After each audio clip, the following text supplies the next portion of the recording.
প্রিয় নওগাঁবাসী, পরকাল অবিশ্বাসী লোকদের স্বভাব হলো যাদের অন্তরে ঈমান নাই, মুখে মুখে যারা ঈমানের কথা বলে এদের স্বভাব হলো এই সকল লোকেরা পরকালকে আসলেই স্বীকার করে না। পরকালে হিসাব হবে, বিচার হবে, এটা হৃদয় দিয়ে তারা ধারণ করে না, লালন করে না। আর এই মানুষগুলোর খাসলত হলো এদেরকে সহজেই চেনা যায় যাদের অন্তরে পরকালের বিশ্বাস নাই। এমন কোনো গুনাহ নাই যে গুনাহ সে করে না। যার অন্তরে পরকালের হিসাবের ভয় নাই ওই ব্যক্তি নামাজ ছেড়ে দেয়। যার অন্তরে পরকালের হিসাবের কোনো ভয় নাই ওই ব্যক্তি হয় টাটকা সুদখোর, ওই ব্যক্তি হয় ঘুষখোর, ওই ব্যক্তি হয় দুর্নীতিবাজ, ওই ব্যক্তি হয় জেনাখোর, ওই ব্যক্তি হয় মদখোর। ওই ব্যক্তি এমন কোনো গুনাহ নাই যে গুনাহ সে করতে পারে না। বরং পরকালের ভয় যার অন্তরে আছে সেই ব্যক্তি সব সময় যার ভয় অন্তরে লালন করে, জোরে বলেন তিনি কে? আরো জোরে বলেন তিনি কে? এই সূরার প্রথম আয়াতে আল্লাহ বলছেন আরাআইতাল্লাযী ইউকাযযিবু বিদ্দীন, আপনি কি তার কথা জানেন না? তাকে কি দেখেননি? কোন ব্যক্তি? আল্লাযী ইউকাযযিবু বিদ্দীন, যে বিচারের দিবসকে, কর্মফল দিবসকে মিথ্যা বলে প্রতিপন্ন করে। এরপরে আল্লাহ বলছেন এদেরকে সহজেই চিনতে পারবা। এদের স্বভাব হলো দুইটা, জোরে বলেন কয়টা? এর পরের দুইটা আয়াতে আল্লাহ তাআলা পরকাল অবিশ্বাসী কাফিরদের দুইটা স্বভাব তুলে ধরলেন। দেখেন আমাদের সাথে যেন আবার মিলে না যায়, মিলে গেলে সংশোধন করতে হবে। আল্লাহ বলছেন এদের স্বভাব হলো, পড়েন আমার সাথে, ফাযালিকাল্লাযী ইয়াদউল ইয়াতীম। এ হলো সেই ব্যক্তি যে ইতিমের সাথে দুর্ব্যবহার করে। কার সাথে? জোরে বলেন কার সাথে? শ্রোতাগুলা খুব একটা সুবিধার না, কথা বলে না। কার সাথে? এতিমের সাথে। পরকাল অবিশ্বাসীদের প্রথম খাসলত, এরা দুর্ব্যবহার করে কার সাথে? এতিমের সাথে। এতিমের সাথে এরা দুর্ব্যবহার করে। এতিমের সাথে দুর্ব্যবহার করার কায়দাটা কেমন? ইয়াদুল ইয়াতীমের ব্যাখ্যায় মুফাসসিরগণ বলেছেন এর অর্থ হলো তিনটা। এক নম্বর অর্থ হলো ইয়াদুল ইয়াতীম আইয়াকুলু মালাল ইয়াতীম, এরা এতিমের মাল অন্যায়ভাবে ভক্ষণ করে, এতিমের মাল এরা অধিগ্রহণ করে, এতিমের মাল এরা ডাকাতের মতো এতিমের মাল সম্পদ যা আছে, এতিমের মাল সম্পদগুলো জোর জবরদস্তি করে দখল করে। এই ধরনের ডাকাত আমাদের সমাজে নাই। ইয়াদুল ইয়াতীমের দুই নম্বর ব্যাখ্যা হলো এতিম যখন তার কাছে গিয়ে কোনো সাহায্য চায়, এতিমকে তখন সে গলা ধাক্কা দেয়, ঘাড় ধাক্কা দেয়, এতিমের সাথে রূঢ় আচরণ করে, ধমক দেয়, ঝিরকি দিয়ে এতিমকে বিদায় করে দেয়। তিন নম্বর অর্থ হলো এই লোকগুলো এতিমের সাথে জুলুম করে, এতিমের সাথে অন্যায় আচরণ করে। যেই সময় এই সূরাটা নাজিল হয় ওই সময় কাফেররা এতিমের প্রতি এত দুর্ব্যবহার করত, এমন চরম অন্যায় করত। দেখেন আলমুন নবুওয়ার ভেতরে কাজী আবুল হাসান মাওয়ারিদি একটা চমৎকার ঘটনা বর্ণনা করেছেন। ঘটনাটা কি বলবো? আবু জাহাল মক্কার কুখ্যাত কাফের, তার তত্ত্বাবধানে একজন এতিম ছিল। সে একজন এতিমের দেখাশোনা করত। ওই এতিমের সকল ধন সম্পদ সে হস্তগত করে রেখেছিল। একবার আবু জাহালের কাছে সেই এতিম ছেলে আসলো, এসে বলল, আবু জাহাল, আমার সব সম্পদ তো আপনার হস্তগত, আমার পুরো সম্পদ যদি আপনি নাও দেন, অন্তত এমন পরিমাণ সম্পদ দেন যাতে করে আমি মোটামুটি করে চলতে পারি, আমাকে কিছু সম্পদ দেন, এগুলো তো আমার বাপের সম্পদ, আপনি হস্তগত করে রেখেছেন। আবু জাহাল ছেলেটার কথায় কোনো কর্ণপাত করলো না। ছেলেটা বারবার আবু জাহালকে বলছে, কিন্তু আবু জাহাল কোনো কথা শোনে না। বারবার যখন ছেলেটা আবু জাহালকে এই কথা বলছে, রাগে অগ্নিশর্মা হয়ে আবু জাহাল ছেলেটাকে গলা ধাক্কা দিয়ে বাড়ি থেকে বের করে দিয়েছে। এই চিত্র কিছু কাফের দেখলো। কিছু কাফের দেখার পরে তারা ভাবলো আমরা একটু আগুনের মধ্যে তেল ঢেলে দিই, আগুনের মধ্যে পানি না ঢেলে কেরোসিন ঢাললে আগুনের তেজ বাড়ে না কমে। চিন্তা করলো আর একটু পেস্ট লাগাই দেই। এই যে এতিম ছেলেটাকে আবু জাহাল বাড়ি থেকে গলা ধাক্কা দিয়ে বের করে দিল। কিছু কাফের, কয়েকজন কাফের কি ওই ছেলেটাকে উঠায়া বলল, শোনো, তোমার সাথে যে আবু জাহাল এই আচরণ করেছে তুমি এটাকে অভিযোগ করো মুহাম্মদ, আমরা বলি সাল্লাল্লাহু আলাইহি ওয়াসাল্লামের কাছে, কারণ তিনিও এতিম, এতিমের কষ্ট তিনি বুঝবেন। আপনারা ঘটনা শুনে ভাবতে পারেন, হুজুর কাফেররা তো দেখি এই দিকে ভালোই আছে, ভালো একটা বুদ্ধি দিয়েছে। না গো ভাই, কথা শুনতে বোঝা যাচ্ছে কথাটা ভালো, কিন্তু উদ্দেশ্য তারা চেয়েছিল যদি এতিম ছেলেটাকে মুহাম্মদ আমরা বলি সাল্লাল্লাহু আলাইহি ওয়াসাল্লামের কাছে পাঠাতে পারি, আর যদি তিনি এসে আবু জাহেলের মুখোমুখি হন, এমনিতেই তাদের মধ্যে সমস্যা কম না বেশি? এই বেশির মধ্যে হয়ে যাবে আর একটু বেশি। এই জন্য তারা এতিম ছেলেটাকে বললো, যাও, তিনি এতিম, এতিমের কষ্ট তিনি বুঝবেন। আমার নবী তো এতিম ছিলেন, এতিম হয়ে তিনি দুনিয়াতে এসেছেন। এজন্য আল্লাহ সূরা দুহার মধ্যে বলেছেন, আলাম ইয়াজিদকা ইয়াতীমান ফাআওয়া। ও নবী, আমি কি আপনাকে এতিম অবস্থায় পাইনি? এরপরে আমি কি আপনার আশ্রয়ের ব্যবস্থা করিনি? আমার নবী তো জন্মের আগে এতিম হয়ে গেলেন, বাপ হারা এতিম। বাপ জন্মের আগেই মারা গেলেন। দুনিয়াতে আসার পরে মা হালিমাতুস সাদিয়ার ঘরে গেলেন, সেখান থেকে ব্যাক করলেন। 6 বছর বয়সে তার মাও চলে গেলেন, মা হারা এতিম হয়ে গেলেন। এরপরে দাদার তত্ত্বাবধানে গেলেন। 8 বছর বয়সে দাদাও চলে গেলেন, দাদার এতিম হয়ে গেলেন। এরপরে চাচা আবু তালেবের আশ্রয়ে গেলেন। আল্লাহ বলছেন, নবী, এইভাবে করে এতিম অবস্থায় দুনিয়াতে আসার পরেও আমি আপনাকে ছেড়ে দেইনি। ধাপে ধাপে জীবনের প্রতিটি ক্ষেত্রে আপনার আশ্রয়ের ব্যবস্থা করে দিয়েছি। সেই নবীর কাছে যখন এতিম ছেলেটা গিয়ে এই কথাগুলো বলল, আল্লাহ নবী ওই ছেলেটার কথা বসে বসে শুনতেছিলেন। যখন আবু জাহালের এই দুর্ব্যবহারের কথা শুনলেন, আল্লাহ নবী সঙ্গে সঙ্গে দাঁড়িয়ে গেলেন। দাঁড়ানোর পরে ওই এতিম ছেলেটার হাত ধরে আবু জাহালের বাড়িতে আসলেন। আবু জাহাল আল্লাহ নবীকে দেখা মাত্রই সে আল্লাহ নবীকে অভ্যর্থনা জানাতে এগিয়ে গেল। আর ওইদিকে কয়েকজন কাফের আড়াল থেকে দেখতেছে, এই তো এখন মারামারিটা লাগবে। কিন্তু তাদের ধারণার উল্টোটা ঘটে গেল। দেখা গেল আল্লাহ নবীকে আবু জাহাল অভ্যর্থনা দিয়ে গ্রহণ করলো। তারপরে আবু জাহাল বলল, কেন এসেছেন? আল্লাহ নবী বললেন, তুমি নাকি এই ছেলেটার ধন সম্পদ হস্তগত করে রেখেছো। কেন এই এতিম ছেলেটার সম্পদ তুমি দখল করে রেখেছো? তার সম্পদ তাকে ফিরায় দাও। আল্লাহ নবীর কথা শুনে সঙ্গে সঙ্গে আবু জাহাল এই এতিম ছেলেটার সব ধন সম্পদ ফিরায় দিল। সুবহানাল্লাহ। নবীজি চলে গেলেন। এখন ওরা যেটা ভেবেছিল, ওই কাফেরদের চিন্তা ভাবনার উল্টোটা ঘটলো। তারা ভাবলো, হায় রে হায়, শেষ পর্যন্ত আবু জাহাল বুঝি মুহাম্মাদের দ্বীন গ্রহণ করে ফেলেছে। তারা এসে বলল, কি ব্যাপার আবু জাহাল, আজকে মুহাম্মাদের সাথে এমন আচরণ করলা কেন? তুমি কি তার দ্বীন কবুল করে ফেলেছো নাকি? আবু জাহাল বলল, নেভার এভার, কখনোই না, আমি তার দ্বীন কবুল করি নাই। তাহলে তখন কাফেররা বলল, দ্বীন যদি কবুল না করো, তাহলে তুমি ওই এতিম ছেলেটার সম্পদ কেন ফিরাই দিলা? মুহাম্মাদের কথা কেন তুমি মেনে নিলা? তখন সে বলল, আসলে জান বাঁচানোর জন্য এটা করেছি। কাফেররা জানতে চাইলো, জান বাঁচানোর জন্য করেছো মানে বুঝলাম না। সে তখন বলল, শোনো, আমার দিকে যখন আসতেছিলেন মুহাম্মদ, আমরা বলি সাল্লাল্লাহু আলাইহি ওয়াসাল্লাম, যখন আসতেছিলেন আমি নজর করে দেখলাম তার ডান দিকে একজন ফেরেশতা বিরাট তলোয়ার নিয়ে, আর বাম দিকে আরেকজন ফেরেশতা বিরাট তলোয়ার নিয়ে আসতেছেন। আমি আশঙ্কা করলাম, আমি যদি তার কথা না শুনি, তাহলে ফেরেশতারা আমাকে কেটে টুকরা টুকরা করে ফেলবে। আল্লাহু আকবার। এই ঘটনা থেকে কি বুঝলেন? আল্লাহ নবীর চরিত্র, নৈতিকতার মানদণ্ড কতটা উঁচুতে ছিল যে কাফের মুশরিকরাও তার চরিত্রে প্রভাবিত হয়ে যেত। আল্লাহু আকবার।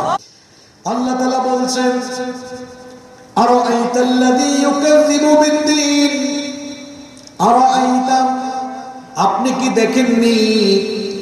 আবার আরেকটা অর্থ হলো আরাআইতা ইয়ানি আলাম তাআলাম, আপনি কি তাকে জানেন না, তার ব্যাপারে জানেন না।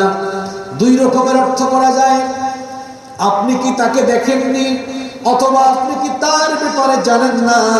কার ব্যাপারে? আল্লাযী ইউকাযযিবু বিদ্দীন, যে দ্বীনকে মিথ্যা বলে প্রতিপন্ন করেছে, দ্বীনকে অস্বীকার করেছে, দ্বীনের ব্যাপারে সন্দেহ পোষণ করেছে, দ্বীন মানে না। এখন এই দ্বীন শব্দ দ্বারা কে বোঝানো হয়েছে? যদিও দ্বীন শব্দটি ব্যাপক অর্থবোধক, কিন্তু এই সূরায় দ্বীন দ্বারা সাধারণত দুটি অর্থ করা হয়েছে। মুফাসসিরগণ বলেছেন, একটা অর্থ হলো দ্বীন ইসলাম। আমাদের দ্বীনের নাম কি? আসতে বলবেন না, জোরে বলেন, আমাদের দ্বীনের নাম কি? আল্লাহর কাছে ইসলাম ছাড়া অন্য কোনো দ্বীন আর নাই। এজন্য আল্লাহ তাআলা কোরআনে কারীমে বলেছেন ইন্নাদ-দীনা ইনদাল্লাহিল ইসলাম, নিশ্চয়ই আল্লাহর কাছে একমাত্র মনোনীত জীবন বিধান হলো ইসলাম। পৃথিবীতে যত নবী এবং রাসূল এসেছেন সকল নবী রাসূল পৃথিবীতে ইসলামের দাওয়াত দিয়েছেন এবং সকল নবী আর রাসূল ছিলেন মুসলমান। সকল নবী রাসূল দাওয়াত দিয়েছেন যে দিনের, সেই দিনের নাম হলো, আর আসতে বলে, আপনারা যখন কবরে যাবেন, কবরে যাওয়ার পরে প্রশ্ন আছে কয়টা? তিনটা। এর মধ্যে একটা প্রশ্ন দ্বীনের ব্যাপারে আছে না নাই? প্রথম প্রশ্ন করা হবে মান রব্বুকা, তোমার রব কে? দ্বিতীয় প্রশ্ন করা হবে মা দীনুকা, তোমার দ্বীন কি? উত্তরে আমরা বলবো দ্বীনি আল ইসলাম। কোন কোন মুফাসসির বলেছেন এই সূরার প্রথম আয়াতে আরাআইতাল্লাযী ইউকাযযিবু বিদ্দীন বলে দ্বীন ইসলামকে বোঝানো হয়েছে। যে যুগে কোরআন নাজিল হয়েছে সেই যুগের মক্কার কাফিররা মুশরিকরা দ্বীন ইসলামকে মিথ্যা বলে প্রতিপন্ন করেছে। দ্বীন ইসলাম তারা স্বীকার করে নাই, মানে নাই। কোন কোন মুফাসসির বলেছেন এখানে দ্বীন দ্বারা ইসলাম বোঝানো হয়েছে, তবে বিপুল সংখ্যক মুফাসসিরিনে কেরাম বলছেন না। এই সূরার বিষয়বস্তুর দিকে লক্ষ্য করলে দেখা যায় এই সূরায় দ্বীন দ্বারা ইয়াউমুদ্দিন অর্থাৎ বিচারের দিবস, কর্মফল দিবসকে উদ্দেশ্য করা হয়েছে। ইয়াউমুদ্দিন মানে হলো বিচার দিবস। আমরা প্রত্যেকটি নামাজ শুরু করি একটা সূরা দিয়ে, সেই সূরার নাম হলো সূরাতুল, আর জোরে বলেন সূরাতুল। সেই সূরার ভেতরে ইয়াউমুদ্দিনের কথা আছে না নাই? কোথায় আছে আসেন তেলাওয়াত করে খুঁজে বের করি, পড়েন আমার সাথে। আলহামদুলিল্লাহি রাব্বিল আলামিন আর রহমানির রহিম মালিকি ইয়াউমিদ্দিন। আমরা বলি আলহামদুলিল্লাহি রাব্বিল আলামিন, সকল প্রশংসা আল্লাহর। কোন আল্লাহ? যিনি রব্বিল আলামিন, যিনি জগৎ সমূহের প্রতিপালক, সে আল্লাহর পরিচয় আছে। আর রহমানুর রহিম, তিনি হলেন দয়াবান, দয়ার সাগর। আবার তিনি হলেন মেহেরবান, সে আল্লাহর পরিচয় হলো মালিক ইয়াউমিদ্দিন, বিচার দিবসের মালিক। বিচার দিবসের মালিক যিনি, জোরে বলেন তিনি কে? সেই বিচারের দিবসে কর্তৃত্ব, আধিপত্য, পাওয়ার, সভরেন্টি, অথরিটি কেবলমাত্র একজনের থাকবে, তিনি হলেন আমার রব। সেই দিন হলো বিচারের দিন, সেই দিন হলো হিসাবের দিন। যারা ব্যবসা করেন, ব্যবসা করার পরে সকালবেলা থেকে নিয়ে ব্যবসার কাজে গেল, সারাদিন ব্যবসা করার পরে সন্ধ্যাবেলা কিংবা রাতের বেলা ব্যবসায়িক হিসাব নিকাশ যেমন করে, কিংবা যারা বিভিন্ন প্রতিষ্ঠানে চাকরি করে, দেখা যায় সেখানে সাপ্তাহিক রিপোর্ট পেশ করতে হয়। সাপ্তাহিক হিসাব, মাসিক হিসাব, ত্রৈমাসিক, ষান্মাসিক কিংবা বার্ষিক হিসাব বা বার্ষিক রিপোর্ট পেশ করতে হয়। যেভাবে করে যে কোনো প্রতিষ্ঠানে হোক, সেটা আর্থিক বা সামাজিক বা রাষ্ট্রীয় প্রতিষ্ঠান, যেভাবে সেখানে দৈনিক, সাপ্তাহিক, মাসিক, ত্রৈমাসিক, ষান্মাসিক বা বার্ষিক হিসাব থাকে, আমার আপনার জীবনের হিসাবও একদিন হবে। এই জীবন একদিন ফুরিয়ে যাবে। জীবন ফুরিয়ে যাওয়ার পরে আমরা যখন আমাদের রবের সামনে গিয়ে হাজির হব, তখন আমাদেরকেও বিচারের সম্মুখীন হওয়া লাগবে। সেই বিচারের দিনের মালিকানা যার হাতে থাকবে, গলার আওয়াজ বড় করে সবাই বলেন তিনি কি? সে আল্লাহ তাআলা কোরআনে কারীমের 82 নম্বর সূরা সূরাতুল ইনফিতার 17 নম্বর আয়াত থেকে বলছেন, ওয়া মা আদরাকা মা ইয়াউমুদ্দিন, সুম্মা মা আদরাকা মা ইয়াউমুদ্দিন। আপনি কি জানেন বিচার দিবস কি? অতঃপর আল্লাহ জিজ্ঞেস করছেন, আপনি কি জানেন বিচার দিবস কি? যেহেতু প্রশ্নটা গুরুত্বপূর্ণ, এজন্য আল্লাহ দুইবার প্রশ্ন করে এরপরে আল্লাহ নিজেই জবাব দিলেন। বিচারের দিবস হলো এমন, ইয়াউমা লা তামলিকু নাফসুন লিনাফসিন শাইআ ওয়াল আমরু ইয়াউমাইযিন লিল্লাহ। সেই দিন পাওয়ার, কর্তৃত্ব কারো কাছে থাকবে না, কেউ কারো জন্য কোনো কিছুই করতে পারবে না। সেই দিনের মালিকানা একমাত্র যার হাতের মুঠায় থাকবে। পুরুষোচিত কণ্ঠে সবাই বলেন তিনি কে? সেই বিচারের দিনকে কোরআন নাজিলের যুগেও কাফের মুশরিকরা অস্বীকার করত, বিশ্বাস করত না। এই জীবনের পরে আমাদের জন্য আরেকটা জীবন আছে না নাই? ১৫০০ বছর আগে কোরআন নাজিলের যুগে যেমন পরকাল বিশ্বাসী লোকজন দুনিয়ায় ছিল, ১৫০০ বছর পরেও আজকের এই যুগে পরকাল বিশ্বাসী বহু মানুষ আছে না নাই? এখানে একটা ব্যাপার হলো, পৃথিবীর সকল ধর্মের, সকল বর্ণের সকল মানুষ মৃত্যুকে বিশ্বাস করে। সবাই জানে একদিন মারা যাবে, কিন্তু মৃত্যু পরবর্তী জীবনে আবার আল্লাহ জীবিত করে হিসাব করবেন, বিচার করবেন। এই পরকালীন বা পুনরুত্থান দিবস নিয়ে পৃথিবীর অসংখ্য মানুষ এখনো সন্দেহ করে কি করে না? কোরআন নাজিলের যুগেও সেই যুগের মানুষরা পুনরুত্থানের ব্যাপারে কিরকম বিশ্বাস আকীদা লালন করতে শুনেন। আল্লাহ তাআলা কোরআনে কারীমের ৩৭ নম্বর সূরা সূরাতুস সাফফাতের ১৬ নম্বর আয়াত থেকে বলছেন, আইযা মিতনা ওয়া কুন্না তুরাবান ওয়া ইযামান আইন্না লামাবউথুন। আল্লাহ তাআলা বলছেন, কাফিররা বলতো আমরা যখন মারা যাব, আমাদের হাড্ডি মাংস সব যখন মাটির সাথে মিশে যাবে, তখন কি আবার আমাদেরকে পুনরুত্থিত করা হবে নাকি? আবার কি আমাদেরকে জীবিত করা হবে নাকি?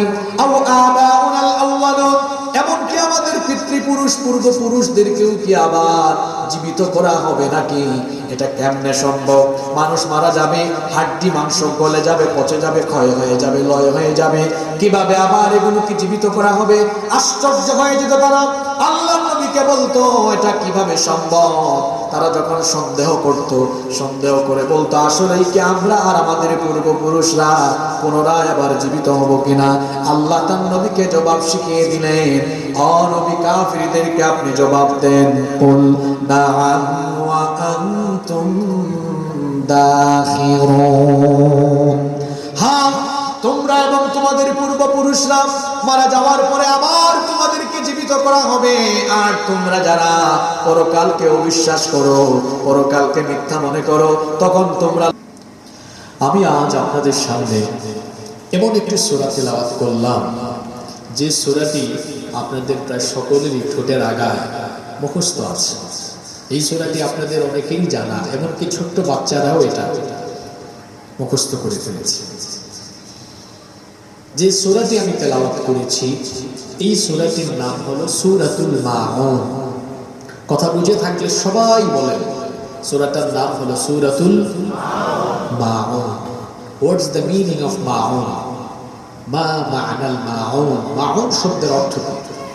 মাউন শব্দের অর্থ হলো গৃহস্থালীর প্রয়োজনীয় ব্যবহৃত দ্রব্যাদি। আমরা আমাদের বাসা বাড়িতে প্রতিদিন নিত্য প্রয়োজনীয় বেশ কিছু জিনিস ব্যবহার করি না? করি। যেমন দা, আপনারা দা বলেন না বটি বলেন? দা, খন্তি, কুড়াল, বালতি, গামলা, দেশলাই, লবণ ইত্যাদি ইত্যাদি, যেগুলো আমরা ঘরের মধ্যে প্রতিদিন ব্যবহার করি। সুবহানাল্লাহ, আল্লাহ তাআলা গৃহস্থালীর প্রয়োজনীয় ব্যবহৃত জিনিসপত্রের নামেও কোরআনুল কারীমে সূরা দিয়েছেন। সুবহানাল্লাহ। বিভিন্ন তাফসীরের গ্রন্থে এই সূরার ৬টি নাম পাওয়া যায়। যদি বলেন তো কয়টা? ৬টি নাম পাওয়া যায়। আমি একটা একটা করে বলি। নাম্বার 1 বলে ফেলেছি, সূরা আল মাউন। ২ নম্বর, কোন কোন মুফাসসির বলেছেন এই সূরার আরেকটি নাম হলো সূরাতুদ দ্বীন। সূরাতুদ দ্বীন। দ্বীন শব্দটি ব্যাপক অর্থবোধক, এর অনেকগুলো অর্থ আছে, তবে এই সূরায় 2টি অর্থে ব্যবহার হয়েছে, দ্বীন ইসলাম, অথবা মুফাসসিরগণ বলেছেন বিচার দিবস বা কর্মফল দিবস। এই সূরায় বিচার বা কর্মফল দিবসের কথা বলা হয়েছে, এজন্য কোনো কোনো মুফাসসিরগণ বলেছেন এই সূরার নাম হলো সূরাতুদ দ্বীন। 2টা গান। 3 নম্বর, কেউ কেউ বলেছেন এই সূরার নাম হলো সূরাতু আরাআইতা, কারণ সূরা শুরু হয়েছে আরাআইতা শব্দ দিয়ে। কেউ কেউ বলেছেন এই সূরার আরেকটা নাম হলো সূরাতু আরাআইতাল্লাযী। কয়টা হলো? চারটা। নাম্বার 5, কেউ কেউ বলেছেন এই সূরার নাম হলো সূরাতুত তাকযীব। যেহেতু কাফিররা পরকালকে মিথ্যা প্রতিপন্ন করেছে, এজন্য এই সূরার একটা নাম দেওয়া হয়েছে সূরাতুত তাকযীব। 5টা বললাম। 6 এবং সর্বশেষ হলো এই সূরার আরেকটা নাম হলো সূরাতুল ইয়াতীম। সূরাতুল ইয়াতীম, কারণ এই সূরায় ইয়াতীমদের কথা বলেছেন কে? আমরা এতদিন জানতাম এই সূরার নাম কয়টা? একটা, কিন্তু আমরা এই একের সাথে আরো 5টা জানতাম। 5 আর 1 কত হইল? 6। তাহলে এই সূরার কয়টা নাম? দেখি তো আমাদের নওগাঁর মানুষের মেমোরাইজিং ক্যাপাসিটি কেমন। 1 নাম্বার মাউন, 2 নাম্বার কি বলেছিলাম? মাশাআল্লাহ সূরাতুদ্দীন, 3 নাম্বার সূরাতুল আরাআইতা, মাশাআল্লাহ 4 নাম্বার সূরাতুল আরাআইতাল্লাযী, 5 নাম্বার সূরাতুত তাকযীব, সূরাতুত তাকযীব, 6 নাম্বার সূরাতুল আল ইয়াতীম। আলহামদুলিল্লাহ, আজকে আওয়াজ হবে জমবে, শ্রোতা খুব অ্যাক্টিভ আছে। আলহামদুলিল্লাহ। আমি মোনাজাতের আগ পর্যন্ত আমি এই সূরার বাহিরে যাব না, এই সূরার ভিতরেই আলোচনা করব। আপনারা এই সূরার ভিতরে থাকবেন তো? আপনারা ভাবতে পারেন হুজুর কোরআনে 114টা সূরা দেখে আজকে আপনি এই সূরা ধরলেন কেন? কারণ আছে না? আছে। কি কারণ আছে এটা একটু করি, আপনারা টের পাবেন। এই সূরা নিয়ে আমরা কথা বলার আগে সূরার সংক্ষিপ্ত কিছু তথ্য, প্রাইমারি ইনফরমেশন, বেসিক ইনফরমেশন আপনাদের সাথে শেয়ার করি। সূরার নাম তো জানলাম, যেটা আমাদের সবার কাছে প্রচলিত নাম সূরাতু আল মাউন। এই সূরাটি কোরআনুল কারীমের লাস্ট পারা, সর্বশেষ পারায় অবস্থিত। সর্বশেষ পারা কত নম্বর পারা? 30 নম্বর পারা। সূরার সিরিয়াল নাম্বার 107। সিরিয়াল নাম্বার কত? 107। এবং এই সূরার আয়াত সংখ্যা হলো, এই সূরার আয়াত সংখ্যা হলো 7। আর এই সূরাটি কেউ কেউ বলেছেন নাজিল হয়েছে মক্কায়, কেউ কেউ বলেছে লাঞ্ছিত হবে। আর সেই ঘটনাটা কি করে ঘটবে সেটা আল্লাহ পরের আয়াতে পুরো সুন্দর করে বলে দিলেন।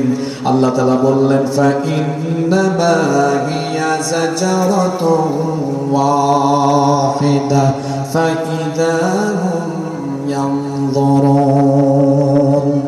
সেই আশ্চর্যজনক ঘটনাটি ঘটবে শুধুমাত্র একটা কম্পনের মধ্য দিয়ে। ইসরাফিল আলাইহিস সালাম তিনি সিংহায় ফুৎকার দিবেন মোট 2 বার। প্রথম সিংহার ফুৎকারের পরে অবস্থা কি হবে আল্লাহ বলছেন ওয়া নুফিখা ফিস সূরি ফাসাইকা মান ফিস সামাওয়াতি ওয়া মান ফিল আরদি ইল্লা মান শাআল্লাহ। একটা সিংহার ফুৎকারে আসমান সমূহ আর জমিনে নিকৃষ্ট চরিত্রের যে সকল লোকেরা বেঁচে থাকবে, কানের পর্দা ফেটে গিয়ে সবাই তৎক্ষণাৎ বেহুশ হয়ে মারা যাবে।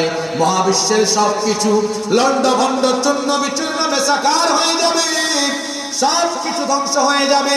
এজন্য আল্লাহ বলেছেন কুল্লু মান আলাইহা ফান ওয়া ইয়াবকা ওয়াজহু রাব্বিকা যুল জালালি ওয়াল ইকরাম। সবকিছু ফান হয়ে যাবে, ক্ষয় হয়ে যাবে, লয় হয়ে যাবে, কিছুই থাকবে না। কেবলমাত্র একজন মহামহিয়ান সত্তা অবশিষ্ট থাকবেন। আর যিনি থাকবেন, গলার আওয়াজ বড় করে সবাই বলেন তিনি কি? সে আল্লাহ। এরপরে বলবেন ইসরাফিল দ্বিতীয়বার সিংহায় ফুৎকার দাও। দ্বিতীয়বার সিংহায় ফুৎকার দেওয়ার পরে পরিস্থিতি কি হবে আল্লাহ তাআলা আয়াতের পরের অংশে বললেন সুম্মা নুফিখা ফীহি উখরা ফাইদা হুম কিয়ামুন ইয়ানযুরুন। দ্বিতীয়বার সিংহায় ফুৎকারের পরে কবরগুলো ঠাস ঠাস করে খুলবে, সব মানুষ কবর থেকে উঠবে, আবার উঠা লাগবে, জীবিত হওয়া লাগবে। মরার পরে সকলকে আবার জীবিত করা হবে। আপনাদের কি বিশ্বাস হয়? যারা বললো না এরা ভাবছে আশ্চর্য কথা, কিভাবে সম্ভব? আমাদের গুরুস্থানে 200 বছর আগের মরা মানুষ আছে, এর লাশ তো পচে গেছে, গলে গিয়েছে, এর শরীরকে আবার কিভাবে জোড়া দেওয়া হবে? এটা কি আল্লাহর জন্য অসম্ভব? জোরে বলেন অসম্ভব। কোরআন দিয়েও বলবো, এর আগে একটা বাস্তবিক উদাহরণ আমার হাতে। এটা কি? জোরে বলেন এটা কি? মোবাইল নষ্ট হলে কার কাছে নিয়ে যান? মিকারের কাছে নিয়ে যান। মিকার কি করে? এই মোবাইল সব খুলে পার্টসগুলো খুলে খুলে আলাদা রাখে তার টেবিলে। আপনার আমার মতো সাধারণ মানুষ এটা দেখলে অবাক হয়, কিভাবে এটাকে আবার জোড়া লাগাবো। দেখা যায় সে তার কাজ সম্পূর্ণ করার পরে সবগুলো পার্টস আবার ফিটিং দিয়ে জোড়া লাগিয়ে আপনার হাতে দিতে পারে কি পারে না? তাহলে এই মিকারের মাথার ভেতরে আরো বহু প্রকৌশলী আছেন, বহু ব্যক্তি আছেন, বহু জায়গায় কাজ করেন। এই যে গ্যারেজে মিস্ত্রিরা ডেন্টিং পেইন্টিং এর কাজ যখন করে গাড়ির সব পার্টস খুলে ফেলে, কিংবা বিমানের মতো বিশাল এই বাহন উড়োজাহাজ, এটার পার্টস গুলো তারা খুলে আলাদা করে এই মানুষের মাথার মধ্যে পার্টস খোলা ফিটিংস এর জ্ঞান দিয়েছেন। আল্লাহর কাছ থেকে বান্দা জ্ঞান পেয়ে তারা যদি ফিটিংস আর খোলা দিতে যান, মানে খোলা ফিটিংস এর কাজ করতে জানে, তো সেই জ্ঞানদাতা মহান আল্লাহ তিনি বুঝি আমার আপনার মতো 3.5 হাত দুর্বল মানুষের হাত পা শরীরের হাড্ডি গুড্ডি মাটির সাথে মিশে গেলে, পচে গেলে, ক্ষয় হয়ে গেলে এই সব কিছুকে আবার জোড়া তালি দিয়া আবার আমাদেরকে জীবিত করতে পারবেন না? জোরে বলেন। আল্লাহ প্রশ্ন করছেন, আলাম ইয়াকুন উতফাতাম মিন মানিয়্যিন ইউমনা, তুমি কি স্থলিত 1 ফোঁটা স্পাম ছিলে না, শুক্রাণু ছিলে না? আমি আল্লাহ তো তোমাকে 1 ফোঁটা শুক্রাণু থেকে, নাপাক পানি থেকে, এখন তোমার ওজন কত? 60 কেজি 70 কেজি। অথচ আল্লাহ বলতেন তুমি তো একটা সময় কিছুই ছিলে না। হাল আতা আলাল ইনসানি হিনুম মিনাদ দাহরি লাম ইয়াকুন শাইআন মাযকুরা, তোমার জীবনে এমন একটি সময় ছিল যখন তুমি উল্লেখ করার মতো কিছুই ছিলে না, নাম ঠিকানা ঘর বাড়ি কিছুই ছিলে না। আমি আল্লাহ তোমাকে কেমনে বানালাম? আল্লাহ তাআলা বলছেন, ওয়ালাকাদ খালাকানাল ইনসানা মিন সুলালাতিন মিন তিন সুম্মা জাআলনাহু নুতফাতান ফি ক্বরারিন মাকিন ثم خلقنا النطفة علقة فخلقنا العلقة مضغة فخلقنا المضغة عظاما فكسونا العظام لحما। কেমনে তোমাকে বানালাম? পুরুষের 1 ফোঁটা স্পাম আর মহিলাদের অভাব, এই দুটোর সমন্বয় সাধন করে জাইগোট গঠিত হলো। আর সেই নাপাক পানি ফোঁটাকে আমি আল্লাহ কি করলাম? তোমার মায়ের জরায়ুর ভেতরে সুরক্ষিত জায়গায় স্থাপন করলাম। তারপরে এখন তো আল্ট্রাসাউন্ড আবিষ্কার হয়েছে, হিউম্যান এমব্রায়োলজিস্ট যারা আছেন, ভ্রূণতত্ত্ববিদরা আজকে এই তথ্যগুলো নতুন করে পৃথিবীকে জানিয়েছেন। কিন্তু 1500 বছর আগে কোরআনে কারিমের ভিতরে মানব সৃষ্টির এই ধাপে ধাপে 7টি যে প্রক্রিয়া আছে, এই প্রক্রিয়াগুলোর কথা কোরআনে কারিমে যিনি বলেছেন তিনি কি? সে আল্লাহ বলছেন, এই 1 ফোঁটা নাপাক পানিকে আমি তোমার মায়ের জরায়ুর ভেতরে সুরক্ষিত জায়গায় রেখে দিলাম। অতঃপর সেই নাপাক পানি ফোঁটাকে আমি আল্লাহ জমাট বাঁধা রক্তে পরিণত করলাম। তারপরে সেই জমাট বাঁধা রক্তকে আমি গোশতপিণ্ড বানালাম। অতঃপর সেই গোশতপিণ্ডকে আমি বড় একটা হাড্ডিতে রূপান্তর করলাম। তারপরে সেই হাড্ডির উপরে গোশতের পোশাক পরিয়ে দিয়ে আমি তোমার স্ট্রাকচার দিলাম, কান দিলাম, চোখ দিলাম, নাক দিলাম, ঠোঁট দিলাম, হাত দিলাম, পা দিলাম, সব কিছু দিয়ে সুন্দর একটা ফেস কাটিং অবয়ব দিয়ে তোমার মায়ের পেটের ভেতরে আমি আল্লাহ তোমাকে রেখে দিলাম। কতদিন রাখলাম বান্দা? শোনো, সূরা হজের 5 নম্বর আয়াতে আল্লাহ বলেছেন, ওয়া নুকিররু ফিল আরহামি মা নাশাউ ইলা আজালিন মুসাম্মা, নির্দিষ্ট একটা সময় পর্যন্ত তোমাকে রেখে দিলাম। 7 মাস, 8 মাস, 9 মাস, 10 মাস যখন অতিক্রান্ত হয়ে গেল, সুম্মা নুখরিজুকুম তিফলা, 2.5, 3, 4, 5 কেজি ওজনের ছোট্ট একটা বাচ্চার সাইজে তোমার মায়ের পেটের ভেতর থেকে বের করে এনে এই দুনিয়ার আলো বাতাস দেখিয়েছেন কে? সে আল্লাহ আপনাকে প্রশ্ন করছেন, তুমি তো কিছুই ছিলে না, যেখানে অস্তিত্বহীন ছিলে, প্রাণহীন ছিলে, অস্তিত্বহীনতা থেকে, প্রাণহীনতা থেকে তিনি যদি তোমাকে অস্তিত্ব আর তোমার মধ্যে জীবনের সঞ্চার করতে পারেন, সে আল্লাহ বুঝে তোমার মতো দুর্বল মানুষ মরে গেলে। এই কারণে এতে বুঝতে পারেন আপনারা যে আয়াতটা যখন নাজিল হয়েছে, সেই যুগে এতিমের মাল অন্যায়ভাবে খাওয়ানো, অন্যায়ভাবে ভক্ষণ করা মানুষ ছিল। এখন আর বাংলাদেশে নাই, এখন আর বাংলাদেশে নাই তো। যারা এতিমের মাল অন্যায়ভাবে ভক্ষণ করে, রব্বুল আলামিন কোরআনে কারীমের 4 নম্বর সূরা সূরাতুন নিসা 10 নম্বর আয়াতে বলছেন, ইন্নাল্লাযীনা ইয়াকুলুনা আমওয়ালাল ইয়াতামা যুলমান ইন্নামা ইয়াকুলুনা ফি বুতুনিহিম নারা ওয়া সায়াসলাউনা সামিরা।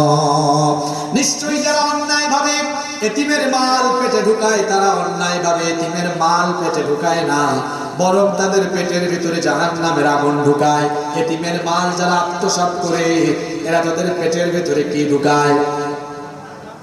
আর আস্তে বলে, খবরদার এতিমের সাথে দুর্ব্যবহার করা যাবে না।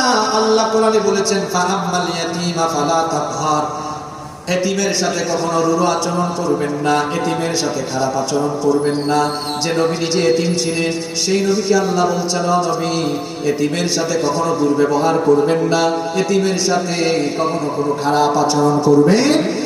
সে আল্লাহ আমাদেরকে এই আদেশ দিয়েছেন, এতিমের সাথে দুর্ব্যবহার করবেন না। এতিমের সাথে দুর্ব্যবহার করে কাফির বেঈমানরা, আর এতিমকে ভালোবাসে ইমানদারেরা। ইমানদাররা এতিমদেরকে মহব্বত করে এতিমদেরকে ঠকানো, এইটা কোনো ইমানদারের কাজ হতে পারে? আমার একটা ঘটনা মনে পড়লো, ঘটনাটা কি বলবো? এই ঘটনাটা আছে সূরা কাহাফের ৬০ থেকে।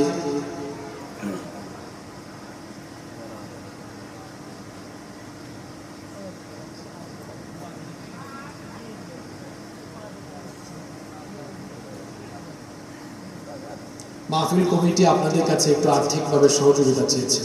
আলোচনার ফাঁকে দিয়ে 1 মিনিট আপনারা সহযোগিতা করবেন?